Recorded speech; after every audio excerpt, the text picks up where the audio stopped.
Hey guys, so I read 34 books in 2024. Wait.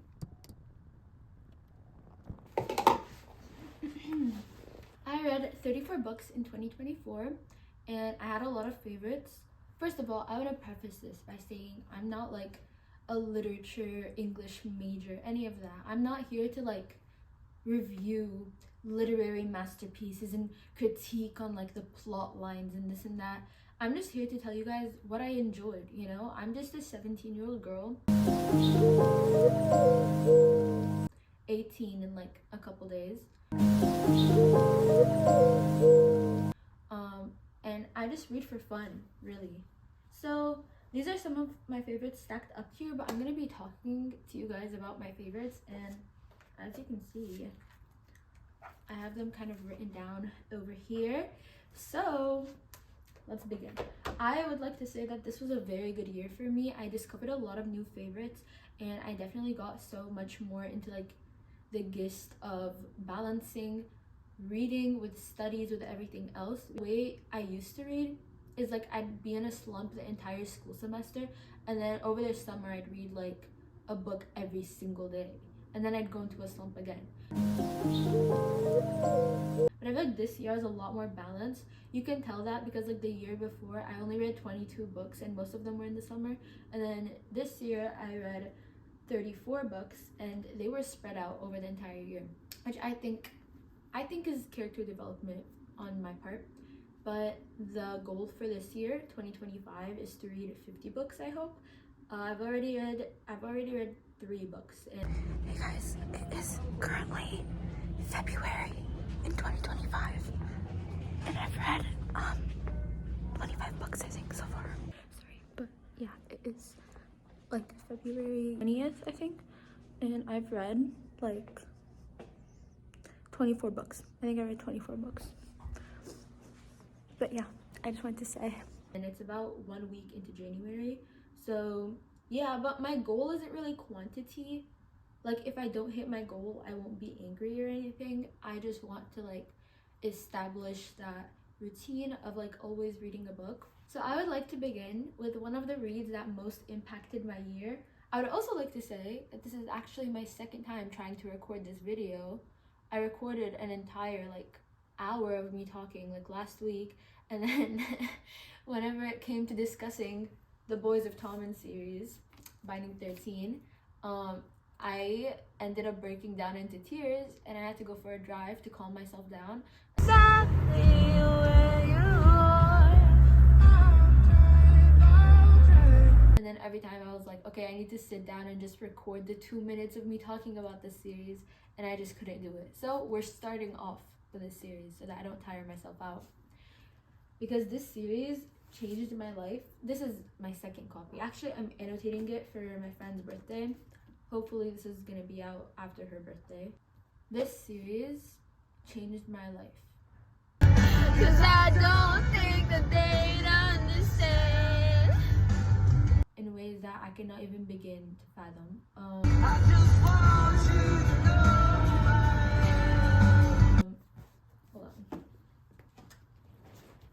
So this is a 5-book series, and it follows the story of like a bunch of teenagers in Ireland. I'm not going to be giving you guys summaries, but the first 2 books are about Shannon and Johnny. The second 2 books are about Joey and Aoife, and then the last book is about Gypsy and Claire. So it's like one of those friend group book series where each book is about a different couple. The point is, this book is miserable and it's depressing, but it's also beautiful. Like, you started off and it's just so full of pain. Like, the Lynch family, Shannon and Joey, are like siblings, and they have gone through years and years of abuse at the hands of their father. And all I'm gonna say is Joey's books tore me in half. Saving 6 and redeeming 6. If you follow my TikTok account, you already know how much I've been spamming about Joey and Aoife, because this book genuinely tore me in half. I was up at 4 a.m. in the morning, binge reading these books, literally sobbing and shaking and questioning how I was supposed to like continue with my life. Like, I could not sleep. I finished their books like 2 weeks ago probably, and I still think about them on a daily basis. Yesterday I woke up at like 4 a.m. and I just laid in bed for like 2 hours just thinking about them, and then I drove around and I just cried about them. Like, these books genuinely impacted me so strongly, I can't even explain it. If you flip through it, you can see where my tears like stained the pages. Oh my gosh, just flipping through these books, I feel the air of trauma. These books wrecked me. This one, oh, this one, oh, pages are literally crunchy from how hard I cried. Oh my gosh. Anyways, this one was probably my favorite book of the entire series. It's the second book of Joey's story, and I think it's my favorite because it has the most depressing scenes, but then it has the happiest ending. That's the thing. There's a lot of depressing books, but this book, like, all the loose ends get tied. Like, every single thing that's going wrong gets tied somehow, and it all becomes like they go on, continue through their life with hope. All I'm gonna say is go read this series. It's gonna change your life, hopefully for the better. It kind of wrecked mine, but I would go back reread 100%. I mean, I'm rereading the first one right now. Yeah, Johnny and Shannon have the cutest story ever. Joey and Aoife have the most miserable story ever, but it's also so beautiful and so cute, and they're my favorite people in the world. And Claire and Gypsy, like, their relationship is just like childhood best friends to lovers. That's kind of how it is. The book, kind of disappointed. First one was 4 out of 5 stars. This one was 5 stars. This one was 5 stars, 5 stars, and then this one was 3.5 stars, I think, or 3.25, something like that. I just feel like she had a lot building up for this book, and then the story itself kind of disappointed compared to these, because these were so like jarring and life-shaking and like brain exploding, and then this was just like an easy read. It's still depressing, but compared to these, it's like, girl, it's nothing. But yeah, so this was probably my favorite read of 2024, or one of my favorite reads, because guess what else I read in 2024?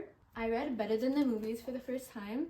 I read this book in March, and it is an easy 5 out of 5. Like, I would give it a 20 out of 5 if I was allowed, because this book is one of the most perfect books to ever be written in the history of the universe, in my opinion.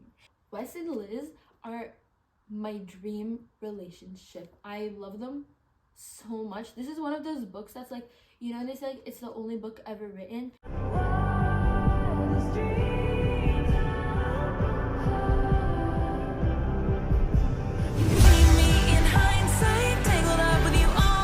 Like, this is the only rom-com ever written. I love it so much. Actually, all of Lynn Painter's books are incredible. Another one of my favorite reads, I don't own it yet, but I will be buying it, but it's called Betting on You, and I read that one in the summer, and it was also so perfect. Like, it was as good as this one, if not better. It was amazing.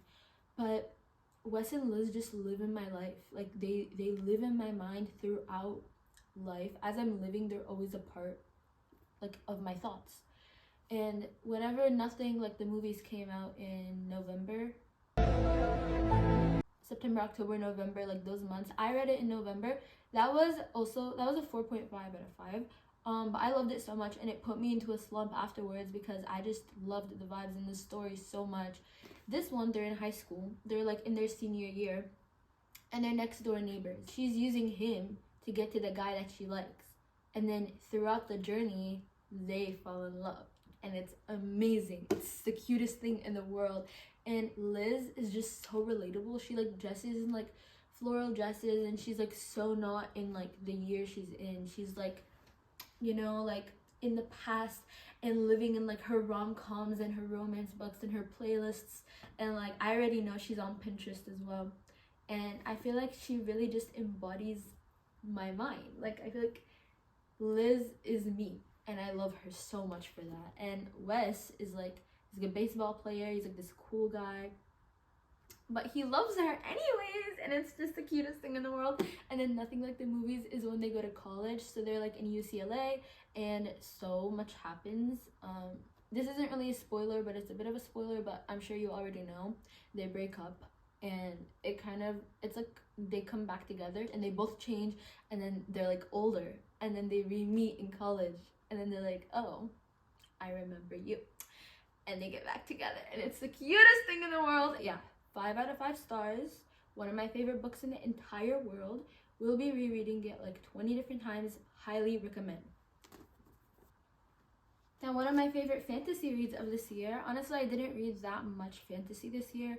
I read some in like the spring, but definitely not as much as I would hope. This year, I want to read a lot more fantasy series. But I read Caraval in January, and I read Legendary in March, and I still have not read Finale. But these were 5 out of 5s for me, especially Legendary. I loved this series so much, and I will be reading Finale this year, I hope. And the only reason I didn't read Finale is that I didn't have the physical book, and I wanted to read the physical book, but that was back when I didn't have my license, so I was not able to get a ride to the bookstore, and I was freaking out. But my mom was like, no, you need to focus on your studies. But anyways, this was one of those books where like you're so near the end, and then you postpone finishing it because you don't want to finish it. It was so good. It was so gripping. It's like a magical world. And there's Scarlett and Donatella, and they're sisters. This one's about Scarlett. This one's about Donatella. I personally relate to Scarlett more, even though I feel like Donatella was favored by the author and by the audience. But I love Scarlett. She's my baby. And I love Julian in this book. Him and Scarlett are the cutest thing ever. It's one of those books where it's like fantasy with a sprinkle of romance, like with a touch of romance. And those are my favorite, I think. I love books like that, where it's plot, like this much plot and then this much romance. It makes the romance so much better. It doesn't like overload you, and the story is just so good. So this is very circus vibe, very magical. There's like that song Carnival, I think by Melanie Martinez, that everyone associates with this book. And it's very that vibe. It's just confusing, magical world. It takes you out of this world. Just thinking about it is making me want to reread, because wow, like it really plunges you into a like completely different setting.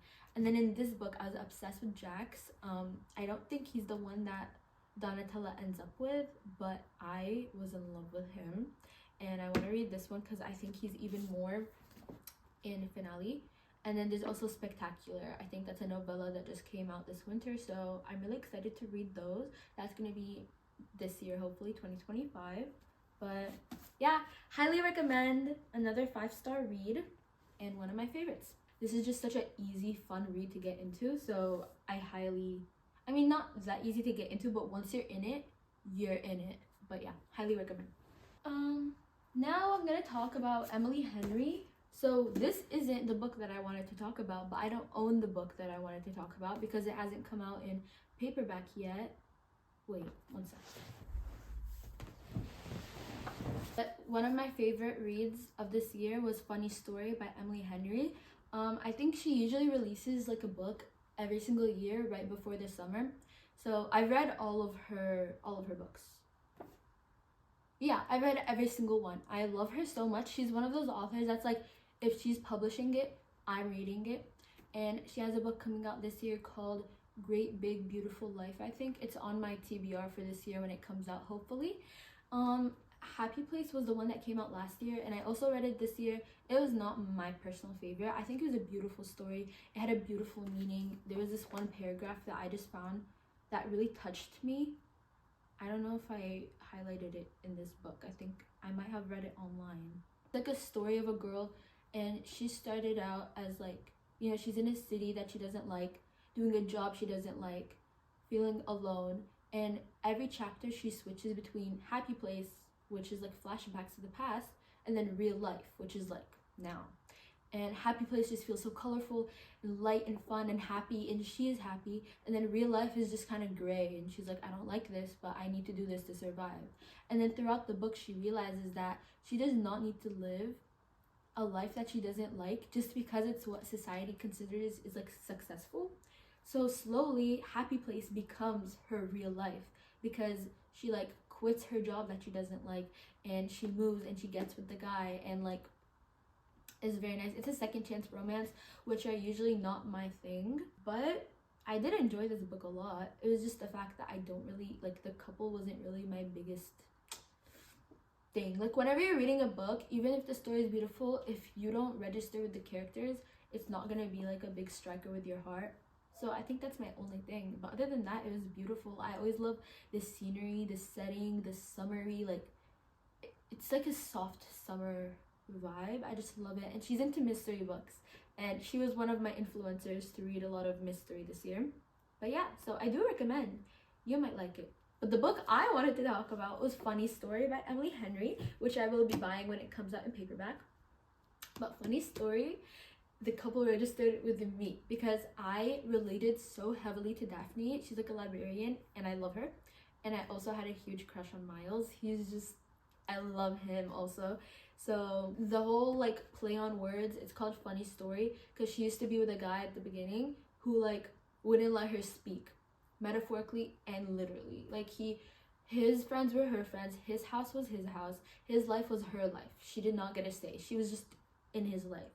And he also would never let her speak. Like they'd be at like, you know, a gathering with friends or family, and then there'd be a story that they both lived, and he wants to like tell it, even if it's her story. He'll just go, oh, funny story, and then he's gonna say it because she was like never good at speaking. That's why she loves books. She's a librarian. And then at the end of the book, she's with the new guy and they're sitting with her family, and then he goes like, oh, funny story, but like Daphne should tell it. Get it? It's like a play on words, like it revisits that. But for me, it just really registered with me. And her and Miles slowly like become together because he's like, oh, like showing her around, showing her the city, trying to like get her to go out, and then they fall in love, and it's so beautiful, and I love it so much. So that was one of those books also that I read, and then it put me into a slump afterwards because I just wanted to recapture those vibes. I love Emily Henry. My favorite reads of hers, I love Beach Read. It was Beach Read. Yeah, I love Beach Read. I feel like I want to reread Book Lovers because I read it when I was a bit younger, but I feel like now I might relate to it more. So I want to reread Book Lovers. And I loved People We Met on Vacation. That was the first one I read of hers, and I don't remember a lot about it, but I remember that I loved it. And yeah, like, so go read all of Emily Henry's books because they're my favorite. Alright, I'm gonna quickly recap. This is just another romance read that I really love. Hannah Grace's books get a lot of hate, and I understand why. They're not like literary masterpieces or anything, but I enjoy them. So this is Wildfire, and I was obsessed with this book. It's one of the most perfect, cutest little romances to ever be like written. It's not one of those where the couple like lives on in my life. Like it's not like, for example, Better Than the Movies, I'm like always relating things to Wes and Liz. I'm always thinking about them, you know, making Pinterest boards, listening to songs that were in that book. This is just like I read it and I still remember how much I loved it, but it didn't impact me a lot. But I think one of my favorite things about this book is the summer camp setting. I am such a camper. Like I'm always camping, you know, I go to summer camp, I go to winter camp, I'm always camping with my friends. I just love getting out in nature and disassociating from the world. So the fact that this was a romance at summer camp, I was like, this is what I've been missing in my life, which is why I bought it physically, even though I read it online. But it's just very cute. It's very funny. It's just, you know, nature, and they're like counselors and they're taking care of the kids, and there's like the camp dogs, and it's summer, and he's a hockey player and they're in college, and I just think everything, like every element is perfect, every element lines up, and the story is so cute. I would probably reread it. It's not a big like I need to reread it, but it's like I would reread it. Next, I'm gonna talk about Natasha Preston books in general, not like one that struck with me, because I have to say I did feel the need to include her in the video, even though all of her books are mediocre. Like I rate all of her books like 2 to 3 stars, never more than 3.5 stars. So they're all mid books, but they always get me out of a slump. Like in the summer, I read The Lake. which my friend is borrowing right now, and it got me out of my slump so hard. Like, I sat and I read it through in one sitting, and it got me out of my book slump. And then same thing with The Island. In November, it got me out of my book slump as well. So I just have to say, if you're ever in a book slump, please pick up one of her mysteries. I promise it gets me out of it so quick. It's not one of those where like you bond with the characters or there's like a big backstory. It's just very much like the characters just serve as a vessel to get you to the story. That's all it is. So yeah, none of these really stuck with me. I liked The Lake more than I liked The Island, but I would recommend. And I just bought The Party, and I also want to read The Fear. I don't know, she has so many, and I want to read all of them, even though they're all like you know, but I'm still reading them, so that's why I included her in the video. And then last but definitely not least is my favorite series in the world aside from Binding 13, and that is Shatter Me. And I didn't actually do like a strict reread this year, but I did go through some of the books to like annotate them kind of. So I did do a reread, but it's like a slow reread kind of. But yeah, I'm not even gonna talk about Shatter Me because I need a full video just to talk about Shatter Me. Shatter Me and Binding 13 are my favorite series probably in the world. So yeah, I just had to include her because she really is a part of who I am. Actually, my necklace, my signature necklace that I always wear every single day is an Aaron Warner quote. It says, "Ignite, my love, ignite." So yeah, I love Shatter Me. I do want to annotate the rest of the series for sure. This book is so ghetto though. You can see it's been through a lot.